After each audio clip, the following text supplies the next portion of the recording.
Good morning আমার প্রিয় বন্ধুরা, সবাই কেমন আছো? আশা করি যে যেখানে আছো ভালো আছো, সুস্থ আছো। আমিও বেশ ভালো আছি।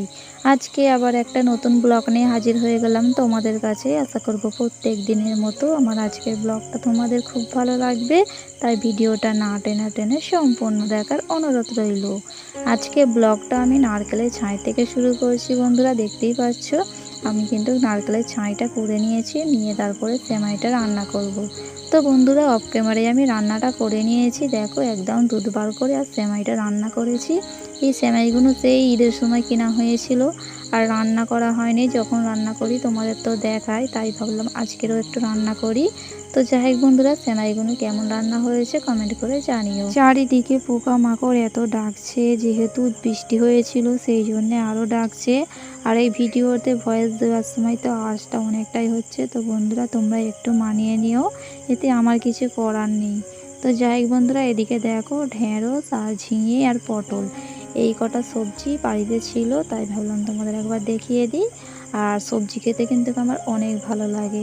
আমি যখন শ্বশুর বাড়িতে থাকতাম ওখানে কিন্তু সবজি এতটা পাওয়া যেত না। আমার মায়ের বাড়ি এই পাশেতেই একদম বাজার আছে, আর ওখান থেকে মা প্রত্যেক দিন সবজি আনে, রান্না করে, সমস্ত জিনিসটা হাতের কাছে। যাই হোক বন্ধুরা, এদিকে দেখো পাট শাক, চিনতে পারছো এই শাকটা আমার মারা কিন্তু অনেক খায়। আমার মা আসলে এই শাক নাকি ছোটোবেলায় অনেক খেয়েছে। আসলে আগেকারের দিনগুলো অনেক কষ্টকর ছিল, এই শাক খেয়েই মানুষ হয়েছিল। আর তখনকারের জিনিস মানে এই ভাত পাওয়া যেত না বেশিরভাগ এই শাক খেয়েই মানুষ হতো। তোমরা তোমাদের মাদের বন্ধুরা জিজ্ঞেস করে দেখবে, তখন কিন্তু অনেক কষ্টের দিন ছিল। যাই হোক বন্ধুরা, এদিকে দেখো হাঁসগুলো গাছের তলায় বসে বসে কেমন পানি খাচ্ছে। আসলে এই কদিন এত গরম পড়েছে বন্ধুরা, আমরা তো মানুষরা বুঝতে পারছি মানে কতটা গরম পড়েছে, আর বলতেও পারছি, কিন্তু এই যে পশু পাখি ওনারা কিন্তু বলতে পারছে না। আর দেখো বন্ধুরা, ওরা না পানিগুলো খাচ্ছে গাছের তলায় বসে বসে, খেয়ে নিয়ে গোসল টোসল করে নিয়ে এখন একটু গা ঝাড়ছে। আর দেখো বন্ধুরা, এই সাদা হাঁসটা কিন্তু দেখতে খুব সুন্দর লাগছে, তাই ভাবলাম তোমাদের একবার দেখিয়ে দিই। আমার কিন্তু সাদা হাঁস খুব পছন্দ। তো যাই হোক বন্ধুরা, আজকে দেখো ওয়েদারটা দেখো, সকালের দিকে একটু রোদ হয়েছিল, আর দুপুরের দিকে এত ওয়েদার খারাপ, মানে পুরো মেঘলা করে একদম অন্ধকার করে আছে, মনে হচ্ছে এক্ষুনি বৃষ্টি হবে। তো যাই হোক বন্ধুরা, তোমাদের একটু দেখিয়ে দিলাম।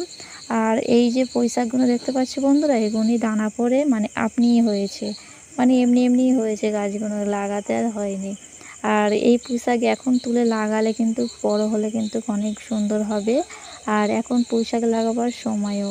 তো যাই হোক বন্ধুরা, এই দেখো গোড়ায় একদম মাটি নেই, এটা তুলে ভালো করে যখন বৃষ্টি হবে না তখন তুলে লাগালে খুব সুন্দর গাছটা হবে। তো যাই হোক বন্ধুরা, যে সমস্ত বন্ধুরা ভিডিওটা দেখছো একটা লাইক দিয়ে ভিডিওটা দেখা কন্টিনিউ করো। আর যে সমস্ত আমার নতুন বন্ধুরা আমার ভিডিওটা দেখছো, যদি ভালো লাগে তাহলে লাইক কমেন্ট করে দিও, আর যদি খুব ভালো লাগে ছোট্ট করে সাবস্ক্রাইব করে দিয়ে আমার পাশে থেকে যেও। আর যে সমস্ত আমার পুরানো বন্ধুরা আমার ভিডিওটা দেখছো, তোমরা লাইক কমেন্ট করতে কিন্তু ভুলো না।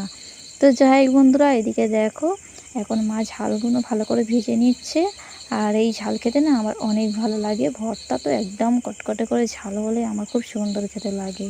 তো যাই হোক বন্ধুরা, আজকে কিন্তু কোনো রান্নাবান্নার ভিডিও দিইনি, কারণ প্রত্যেক দিন দিই তোমাদেরও দেখতে বোরিং লাগবে, তো সেই জন্য। তো যাই হোক বন্ধুরা, এদিকে দেখো বিড়ালটা কেমন বসে বসে ভাবছে, ও ভাবছে আজকের আবার বৃষ্টি হবে না কি রে, আমার তো তাহলে আর ঘোরাঘুরি হবে না। তো যাই হোক বন্ধুরা, এদিকে দেখো একটা ব্যাপারী এসছে। এই ব্যাপারীটা মাথার ছেঁড়া চুল, হাতের চুড়ি, খারাপ মোবাইল ওগুনি নিয়ে বাসন বাটি পেয়লা যে সমস্ত আছে ওগুনি দেয়। তো যাই হোক বন্ধুরা, এই লোকটা দিয়ে না মানে এই ব্যাপারীটা দিয়ে আমরা কিন্তু অনেক কিছুই নিয়েছি। তো যাই হোক বন্ধুরা, আজকের ব্লগটা আমি এখানেই শেষ করছি, আর আমার আজকের ব্লগটা কেমন লেগেছে কমেন্ট করে জানিও। তো যাই হোক বন্ধুরা, তোমরা সবাই ভালো থেকো, সুস্থ থেকো, সবাই নিজের খেয়াল রেখো। টাটা।